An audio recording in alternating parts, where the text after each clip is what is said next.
سلام احسان کاکا، ستا په نظر مهرباني څه شی ده؟ وعلیکم سلام.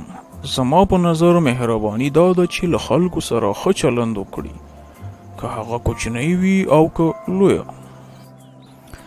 احسان کاکا، ته ولې فکر کوې چې مهرباني مهمه ده؟ ځکه مهرباني خلک سره نږدې کوي، نفرت کموي او ټولنه آرامه ساتي.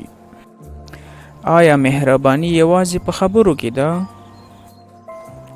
نه، مهرباني هم په خبرو کې وي او هم په عمل کې.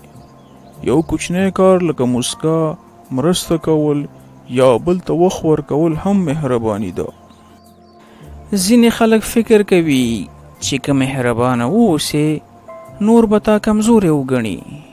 ته په دې هکله څه وایې؟ دا ناسمه خبره ده. مهرباني کمزوري نه، بلکې د قوي انسان نښه ده. زړور انسانان مهربانه وي. داسې کوم کارونه وکړو تر څو مهربانه واوسو؟ موږ باید هڅه وکړو چې د هر چا احساسات درک کړو او داسې څه ونه وایو یا ونه کړو چې هغوی ته تکلیف ورسوو.